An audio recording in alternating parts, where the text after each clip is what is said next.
Hello students, this is Niyati Shah, your economics teacher, and I hope you all are doing well. Okay, so last lecture में हम लोगों ने एक basic idea about economics देखा था. फटाफट से एक बार quick revision ले लेते हैं. Economics has derived from the Greek word oikonomos. Oiko का meaning होता है household, nomos का meaning होता है management. That is why economics or oikonomos is management of household. Okay, उसके बाद हम लोगों ने देखा था economics deals with human behavior and human behavior क्यों under which circumstances it deals with the human behavior. यहाँ पे हम लोग बोल रहे हैं कि human needs are unlimited and to satisfy those unlimited needs we have only limited and scarce resources which have alternative uses. So हम उसका जो स्टडी करते हैं उसको हम लोग बोलते हैं इकोनॉमिक्स, जहाँ पे हम लोग को जो रिसोर्सेज होते हैं वो उसको इस तरीके से यूटिलाइज करते हैं कि हम हमारा जो बेनिफिट है, हमारी जो नीड्स उसको मैक्सिमम पॉसिबल वे में वी कैन सेटिस्फाई. ओके, सो यहाँ तक हमारा क्लियर था. अब आगे का जो कॉन्सेप्ट है उसके ऊपर हम मूव करते हैं.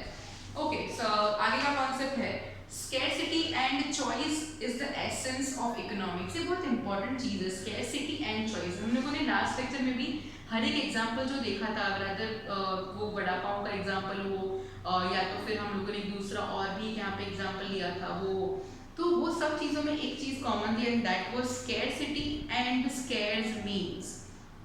स्कैर्स मीन्स क्या होता है, मतलब scarcity and choices of economics. अब ये क्या होता है फटाफट से वो देखते हैं. Imagine yourself as the richest person on the earth. Just imagine. Okay, can you get anything you wish to get any time? Certainly not. Thus, no matter how much resources or means you have, this must be scarce in relation to your wants. इसका मतलब यह simple बहुत है कि अगर हम लोग आज बहुत ज़्यादा रिच, मतलब मान लो कि बिल गेट्स होते या फिर मुकेश अंबानी भी होते, तो भी क्या होता, हम लोग फिर भी सेटिस्फाइड होते. ऐसा हो जाता कि हाँ बस अब हमको कुछ नहीं चाहिए, हमारे पास सब कुछ है. Now we don't have any desires or any wants left. नहीं होता. अगर आप मुकेश अंबानी भी हो जाओ तो भी आपको और भी ज़्यादा चाहिए और ज़्यादा चाहिए. मतलब मान लो कि अब उनकी वांट्स और हमारी वांट्स सेम नहीं है, बट उनको हमारे से बहुत अलग चीज़ें चाहिए. फॉर एग्जांपल अभी उनके पास शायद से एक हेलीकॉप्टर या फिर हेलीपैड होगा तो वो बोलेंगे मेरे को 10 हेलीपैड चाहिए. मतलब हमारी ह्यूमन जो साइकोलॉजी होती है उसके हिसाब से हमारी जो नीड्स होती है those are unlimited and that never ever gets fulfilled by any means, right? कभी ना कुछ छूट ही जाता है. तो यहाँ पे वो लोग वही चीज़ बोलते हैं कि हमारी जो wants है those are unlimited, right? and हमारे पास उसको fulfill करने के लिए जो resources हैं those resources are very scarce. अब यहाँ पे एक बहुत ही important point है, choice is the outcome of scarcity. यहाँ पे चॉइस जो है वो किसका आउटकम है? Scarcity.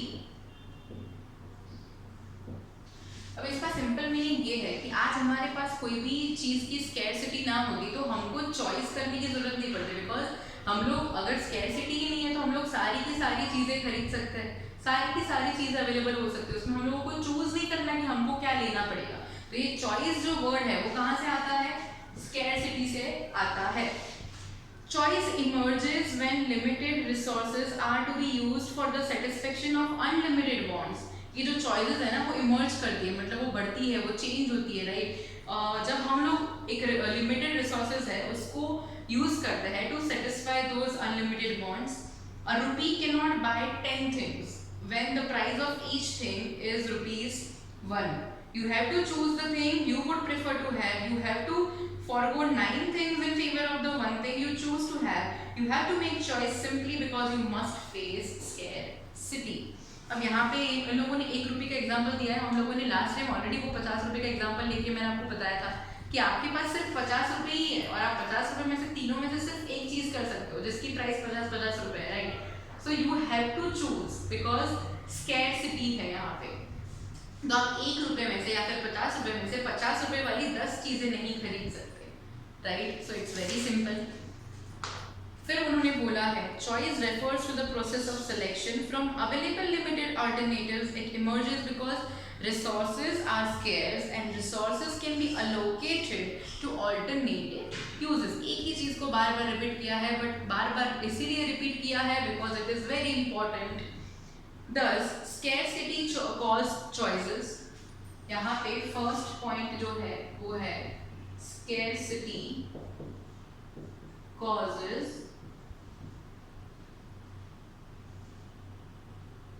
choice. Second point, that choice implies decision making.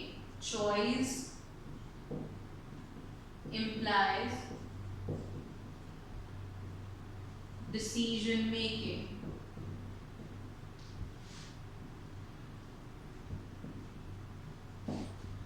Third point है decision making relates to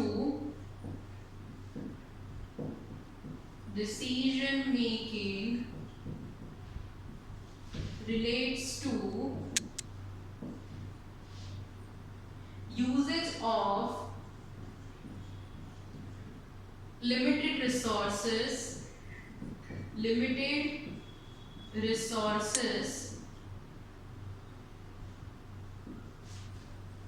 in a manner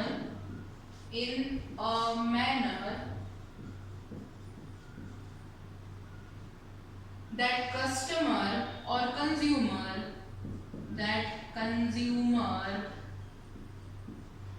maximizes his satisfaction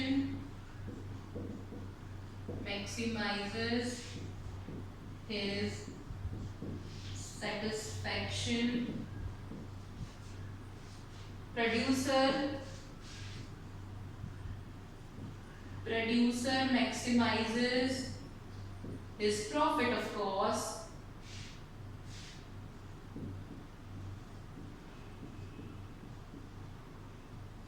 and a society maximizes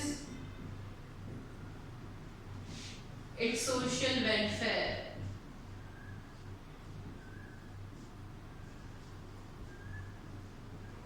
ये 3 point में हम लोगों ने लास्ट लेक्चर में जितना भी कुछ किया था ना उस सबका समरी यहाँ पे आ गया और ये 2 मार्क में पूछ सकते हैं. तो you need to just understand this thing very clearly. Scarcity causes choices. जी हम लोगों ने अभी देखा कि किस तरीके से स्कैरसिटी की वजह से चॉइसेस आती है. Choice implies decision making. आपकी जो चॉइस होती है ना तो वो आपका डिसीजन मेकिंग का जो प्रोसेस होता है उसको बहुत ज़्यादा इफेक्ट करती है. उसके लिए मैंने आपको वो पेट्रोल वाला एग्जांपल दिया था कि 3 ऑप्शन में से भले ही आपको चीज़ वड़ा पाव बहुत ही डेस्परेटली खाने की डिज़ायर है या तो फिर आपको कैल्सी भी चाहिए, बट फिर भी आप लोगों ने क्या किया, आप लोगों ने पेट्रोल भरवाने का ऑप्शन चूज किया बिकॉज उस टाइम पे आपका कंडीशन जो है वो आपके डिसीजन मेकिंग को क्या करता है, अफेक्ट करता है. तो आपकी जो चॉइसेस है वो आपके डिसीजन मेकिंग को अफेक्ट करती है. And last and the most important point is decision making relates to usage of limited resources in a manner that consumer maximizes the satisfaction. हम लोग ये जो सारे resources है उसको किस हिसाब से यूटिलाइज करते हैं, 3 पॉइंट ऑफ व्यू से उन्होंने उसकी बात बताई है.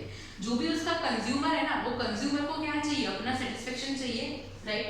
कंज्यूमर को क्या चाहिए, उसका सेटिस्फेक्शन चाहिए. जिसने वो चीज को बनाया है उसको क्या चाहिए, उसका प्रॉफिट चाहिए. और ये दोनों का जब नीड सेटिस्फाई होता है तो सोसाइटी में क्या होता है, सोशल वेलफेयर होता है. सोशल वेलफेयर कैसे होता है कि यहाँ पे जो कंज्यूमर है उसकी नीड सेटिस्फाई हो गई और यहाँ पे प्रॉफिट जनरेट हुआ तो हमारे पास इकोनॉमी में टैक्स भी आएगा. तो दोनों की नीड्स को सेटिस्फाई करने से सोशल वेलफेयर खुद ब खुद हो जाता है. यहाँ पे आपको 3 पॉइंट ऑफ व्यू से याद रखना है फटाफट से. कंज्यूमर को क्या चाहिए, सेटिस्फेक्शन. प्रोड्यूसर को क्या चाहिए, प्रॉफिट मैक्सिमाइजेशन. एंड सोसाइटी को क्या चाहिए, मैक्सिमाइजेशन ऑफ सोशल वेलफेयर. इतना फटाफट से एक बार देख लो. आपको 1 मिनट का टाइम दे रही हूँ, फटाफट से just have a look and revise everything. Then we will move to the next topic and that is microeconomics and macroeconomics. देख लो फटाफट से इसको एक बार.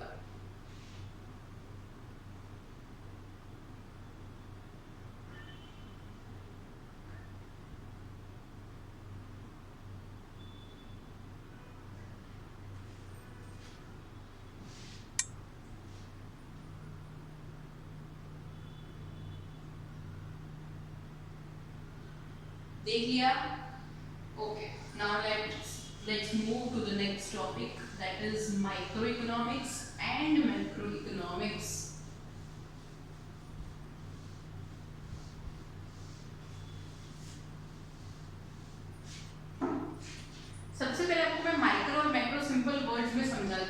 बाद we will go by our reading and understanding.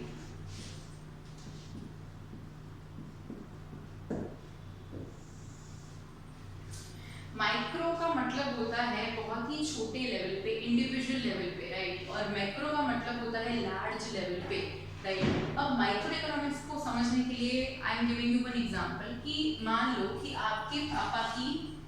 आपके जो पापा है उनकी क्या है, स्टील की फैक्ट्री है, स्टील की क्या है, फैक्ट्री। वो स्टील की फैक्ट्री के बारे में आप जो भी इंफॉर्मेशन कलेक्ट करते हो, you learn how it functions, किस तरीके से वो प्रॉफिट मैक्सिमाइज करती है, पैसे कहाँ से आते हैं, या फिर वो स्टील फैक्ट्री में उसको प्रोडक्शन को और ज़्यादा कॉस्ट डाउन जाने के लिए आप क्या चेंजेस कर सकते हो। तो ये जो सारी प्रोसेसेस है उसके रिलेटेड जितने भी क्वेश्चंस हैं जो आप सॉल्व करते हो, तो उसको हम लोग बोल सकते हैं माइक्रो इकोनॉमिक्स। एक स्टील की फैक्ट्री आपके जो डैड है उनकी है, और यहाँ पे उसके लिए हम लोगों ने जितने भी प्रॉब्लम्स को सॉल्व किया that we consider as microeconomics. अब मान लो कि ये आपके पापा ही है, यहाँ पे आपके पापा जैसे और बहुत सारे लोग हैं जिनकी भी स्टील की फैक्ट्री है, जो भी ये बिजनेस में काम कर रहे हैं, इसको हम लोग क्या बोलते हैं, ये जितने भी लोग हैं, जितने भी लोगों की स्टील की फैक्ट्री है, इसको हम लोग क्या बोल सकते हैं, एक इंडस्ट्री बोल सकते हैं, ठीक है। यहाँ पे सिर्फ एक यूनिट की बात करें, यहाँ पे we are talking about the whole industry. ये इंडस्ट्री को जो हम लोग स्टडी करते हैं that is called macroeconomics. वैसे ही आप अगर अपने हाउस होल्ड मैनेजमेंट की बात कर रहे हो तो that is microeconomics, but when you are talking about the countries management, the nations management, then it is considered as macroeconomics. अब बेसिक डिफरेंस ये है कि माइक्रो इकोनॉमिक्स में आप ज़्यादातर क्या पढ़ोगे, तो थियोरेटिकल कॉन्सेप्ट्स जो है, उसके प्रिंसिपल्स है, लॉज है अलग अलग तरीके के, वो सब आप माइक्रो इकोनॉमिक्स में पढ़ोगे।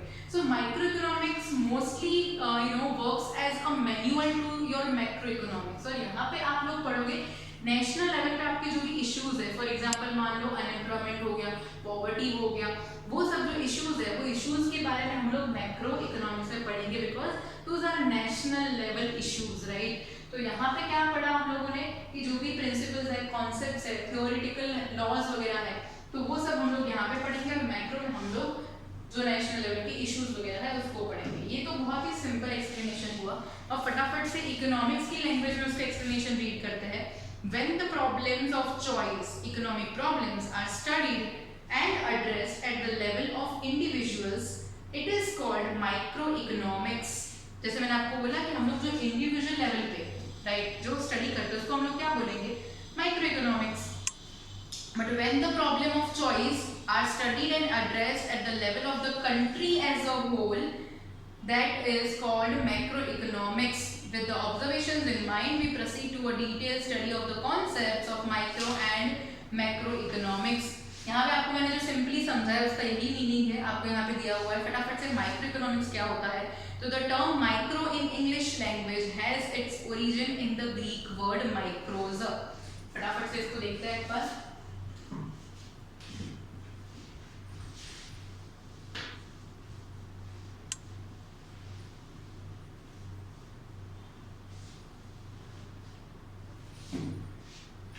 माइक्रो का जो ओरिजिन है that is from a Greek word. कौन सा ग्रीक वर्ड है, माइक्रोस, उसका ओरिजिन है, विच मीन्स स्मॉल, जिसका मतलब क्या होता है, smaller. It studies economic activities of an economic unit like demand for salt by an individual household, or economic activities of a small group of economic units like demand for salt by all the households. And microeconomics includes the study of demand theory, production theory, price determination. इसमें हम लोग, मैंने आपको जैसे बोला था ना कि मैनुअल के जैसे काम करेगा और हम लोग थ्योरी वगैरह पढ़ेंगे, तो कौन कौन सी चीजें यहाँ पे आएगी, डिमांड थ्योरी, फिर क्या पढ़ेंगे हम लोग, production theory,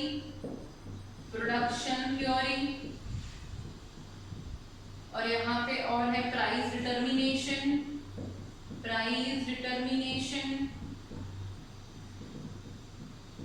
and factor pricing.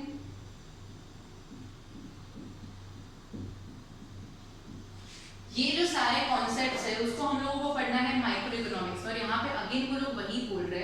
Example ये दिया है कि अगर आप कोई एक घर की इकोनॉमिक्स कंडीशंस के बारे में या फिर एक घर की कोई चीज़ की डिमांड के बारे में पढ़ते हो।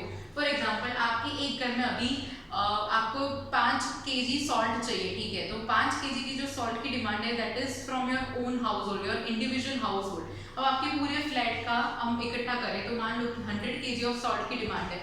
सो वो भी क्या है, अलग अलग छोटे छोटे यूनिट्स की डिमांड को इकट्ठा किया, but that is not the national level demand that we are talking about, right. We are talking about a very small group of people, right, और उनकी डिमांड के बारे में बात करें तो दैट इज माइक्रो इकोनॉमिक्स। ये जो छोटे लेवल पे इंडिविजुअल लेवल पे हम लोग बात करते हैं। और यहाँ पे हम लोग क्या पढ़ेंगे, demand theory, production theory, price determination and factor pricing. ये चारों की चारों जो थ्योरी है ना, those are very interesting theories. और बेसिकली यहाँ पे हम थ्योरम पढ़ेंगे कि वो थ्योरी क्या होती है, उसको कैसे प्रूव करना होता है, कौन से अजम्पशंस होते हैं एंड एवरीथिंग। और यहाँ पे उस चीज को अप्लाई करने के बाद क्या इश्यूज क्रिएट होते हैं, उसको सॉल्व कैसे करना है, that we will study under macroeconomics. So यहाँ पे आपको सिर्फ इतना याद रखना है, ग्रीक वर्ड जो है माइक्रोज, उसमें से इसका ओरिजिन है।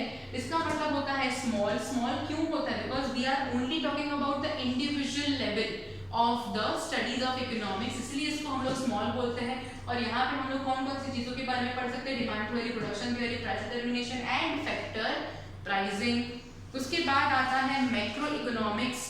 The term macro in English language has its origin in the Greek word macros. Again यहाँ पे भी ग्रीक वर्ड है, उसका ओरिजिन कौन सा है, मैक्रोस, विच मीन्स लार्ज। इसका सिंपल ही है, आपको एक याद रहेगा तो आपको दूसरा ऑटोमेटिकली याद रह जाएगा, बिकॉज थोड़ा बहुत ऑपोजिट ही है। It studies economic activities related to economy as a whole. Economy क्या होती है, एक कंट्री के बारे में हम लोग जब बात कर रहे हैं ना, उसको हम लोग इकोनॉमी बोलते हैं। जैसे कि USA is economy, India is economy, Russia is economy, right. For example, it studies aggregate demand for all goods and services in the economy। जहाँ यहाँ पे हम लोगों ने क्या बात की थी, सिर्फ एक हाउस होल्ड के अंदर सॉल्ट की डिमांड है उसकी हम लोगों ने बात की थी। और यहाँ पे हम लोग पूरे कंट्री में जो भी उनकी मिला के टोटल डिमांड है कंज्यूमर्स की, उसकी हम लोग यहाँ पे बात करेंगे। Such as national income, total employment, general price level etcetera. यहाँ पे हम लोग कौन कौन सी चीज़ों के बारे में पढ़ाई करेंगे। Then we are talking about aggregate demand, aggregate demand, national income,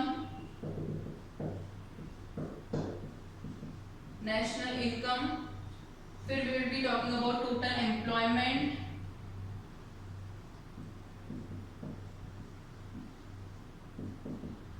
general price level. यहाँ पे हम लोग इतनी चीजों के बारे में बात करने वाले हैं। So here is a basic idea of micro and macroeconomics. Microeconomics and macroeconomics का differentiation is the most important question and that is frequently asked in your schools question paper. So इसके बाद वाले lecture में will be studying that particular thing. और तब तक आपको क्या करना है, फटाफट से हैव अ लुक और इसको सिर्फ अपनी नोटबुक में इसके नोट्स एक बार लिख लो जो बोर्ड पे लिखा है, सो दैट आपको उसका कॉन्सेप्ट अच्छे से याद हो जाए, ठीक है। Stay tuned for the upcoming video, हम लोग डिफरेंशिएशन उसमें करने वाले हैं।